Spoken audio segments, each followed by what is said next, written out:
Hello बच्चों, तो देखो आज हम एक चीज का रे डायग्राम खींचेंगे, सिर्फ और सिर्फ रे डायग्राम खींचेंगे। और वो कौन सी चीज है?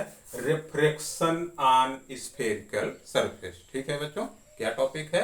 Refraction on spherical surface. ठीक है। स्फेरिकल सरफेस अपने पास दो टाइप के होते हैं, एक कन्वेक्स सरफेस होता है, एक कॉनकेव सरफेस होता है। तो कॉन्वेक्स सरफेस का हमारे पास रे डायग्राम खींचना थोड़ा सा ठीक होता है। अगर हम रे डायग्राम की बात करें तो बच्चों इसमें से 2 से 3 क्वेश्चन हमारे पास आते ही आते हैं। और सबसे अच्छी बात ये होती है, हम मेंस की बात कर रहे हैं, आईआईटी मेंस में इससे 2 से 3 क्वेश्चन आते ही आते हैं। और सबसे अच्छी बात देखो बच्चों इस टॉपिक की क्या होती है कि ये जो क्वेश्चन रहता है, अगर आपने रे खींचने की आदत एकदम से क्लियर बना रखी है, बिना हेजिटेशन के अगर आप रे खींच ले रहे हैं, तो समझ लीजिए इसका किसी भी तरह का क्वेश्चन रहेगा पक्का सिर्फ और सिर्फ स्नेल्स लॉ यूज करके कर सकते हैं। वैसे फार्मूले सारे हैं, ढेर सारे, सभी को याद रखना जरूरी होता है विथ प्रैक्टिस। ठीक है, लेकिन थोड़ा सा आप प्रैक्टिस रखेंगे तो इसका हो ही जाता है क्वेश्चन। ठीक है बच्चों, मान के चलो देखो ये स्फेरिकल सरफेस है। अगर ऐसे स्फीयर इतना बड़ा सा बना रहेगा तो इसका कहीं ना कहीं सेंटर तो होगा ही होगा भाई। ये है अपना सेंटर और ये है अपना देखो पोल। इतनी चीजें तो भाई हम काफी पहले से हाई स्कूल में भी जानते हैं कि यहाँ पर क्या बनाया जाता है, पोल बनाया जाता है। और ये जो लाइन होती है इसको क्या कहा जाता है? इसको हम कहते हैं प्रिंसिपल एक्सिस कहते हैं। ठीक है बच्चों, यहाँ पर हमने एक पॉइंट बनाया जहां पे हमने ऑब्जेक्ट रखा है। तो अपना क्लास 12 के डेरिवेशन में ज्यादातर पॉइंट ऑब्जेक्ट ही लिए गए हैं। ठीक है बच्चों, अब देखो क्या होगा। यहां से एक रे हमने इंसिडेंट कराया इस सरफेस पर। ठीक है बच्चों, हमने इस सरफेस पर एक रे इंसिडेंट कराया।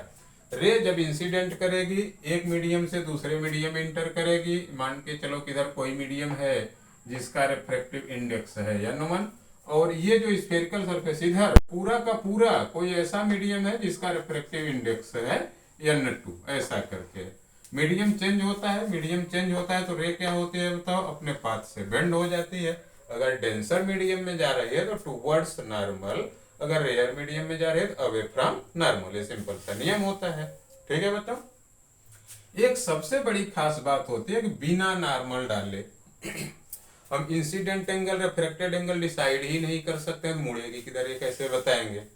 तो हमारे पास ये जो देखो स्फेरिकल सरफेस होता है, इसकी बड़ी खास बात होती है कि इसमें नॉर्मल ड्रा करना हमारे लिए सबसे सिंपल काम होता है। स्फेरिकल सरफेस में क्या होता है बच्चों? ये जो नॉर्मल ड्रा हमें करना है ये बहुत ही सिंपल काम होता है। Any line passing through centre is always perpendicular to spherical surface. ठीक है बच्चों, तो ये जो हमारा होगा देखो ये क्या हो जाएगा बच्चों? देखो ये हमारा हो जाएगा नॉर्मल, और ये कहां से हमने मिला दिया? सेंटर से मिला दिया। इस पॉइंट को हमने क्या कह दिया? देखो इस पॉइंट को हमने कह दिया M। ठीक है ना। अब यहां से लाइट यहां गई, ये अपना इस रूट पे निकली जा रही थी।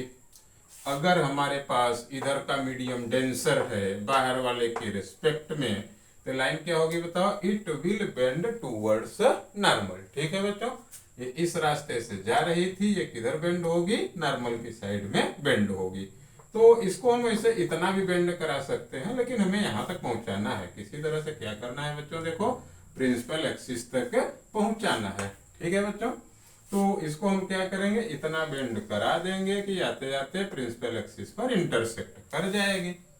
तो ये रे हमारी क्या होगी? रिफ्रैक्टेड रे होगी। वैसे बच्चों देखो हम डायरेक्ट यहाँ पर ये क्या हो जाएगी? अपने पास पोजीशन ऑफ इमेज हो जाएगी। इसमें एक छोटी सी बात आती है कि इमेज की पोजीशन लोकेट करने के लिए हमें 2 रे चाहिए होती हैं। ये तो हम एक ही रे के लेके गए और इमेज बना दिए। तो एक रे अपनी ये लेंगे जो कि टूवर्ड्स सेंटर, एकदम से सेंटर की तरफ जाएगी, यानी कि वो नॉर्मली इंसिडेंट होगी और वो बिना बेंड हुए सीधे चली जाएगी। तो ये रे और ये रे दोनों जहां पर इंटरसेक्ट करेंगी वहीं पर अपना क्या होगा बच्चों? देखो वहीं पर अपनी बन जाएगी इमेज। ठीक है, अब देखो क्या है, ये हमारी इंसिडेंट रे है, ये हमारा नॉर्मल है, इनके बीच। और देखो ये जो दूसरा एंगल है ये नॉर्मल है, ये रिफ्रैक्टेड एंगल है, इसको रिफ्रैक्टेड रे है, इसको हम क्या कहेंगे? R कहेंगे। ठीक है ना।